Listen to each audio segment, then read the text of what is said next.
اهلا بيكم، ازيكم؟ عاملين ايه؟ يا رب تكونوا بخير. جايلكم فيديو جديد ووصفة جديدة، وهنعمل النهاردة طريقة سهلة وبسيطة للشيش تاووك. معايا صدر فرخة. هقطعها مكعبات. انا بجيب الفراخ سليمة، بطلع منها الوراك لوحدها وبطلع الصدور لوحدها. باخد بقى الصدر بفصله عن الجناح واستخدمه. ممكن اعمل منه شيش تاووك او شاورما او بانيه، وممكن كفتة فراخ. تمام، دي وصفة من الوصفات. هجيب بقى ايه، انا معايا كده 3 صدور يعني فرخة ونص. هقطعهم مكعبات كبيرة، ما تقطعوش مكعبات صغيرة علشان بتكش شوية وهي على النار.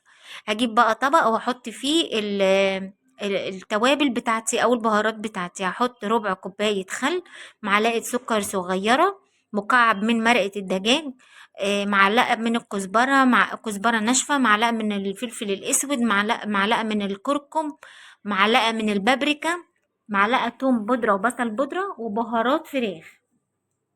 ولو انت عندك بهارات شيش تاووك او هتشتريها ممكن تحطيها.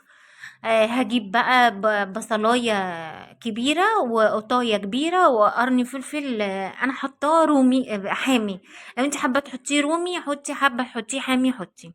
احط حوالي 4 معالق من الزيت، وهحط كمان معلقتين 3 من المية علشان الخلاط يلف معايا. احط بقى كل المكونات دي كده على بعضها واقلبهم كويس. ويعني ايه، خلي بالك من حتة الملح، ما تزوديش الملح قوي لان ممكن تحدقي معاكي وهي على النار. هقلبهم بقى كويس كده واسيبهم في التتبيله اقل حاجه ساعتين، يعني تبليها قبلها بساعتين. وجبت طاسه وحطيتهم على النار، طاسه سخنه وحطيتهم على النار كده زي ما انتم شايفين. احط ايه، شويه زعتر.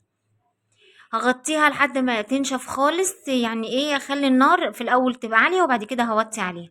ابدا اقلب لحد ما تنشف وتستوي. هجيب بقى فلفل الوان مقطع مكعبات كبيره، فلفل اصفر احمر وبصل، وكمان ايه، هحط قرنين من الفلفل الحامي. لو انت عندك رومي حطي.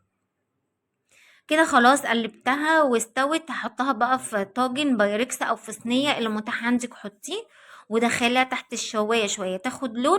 ولو انت اول مره بتشوفوني ما تنسوش تشتركوا في القناه. مع السلامه.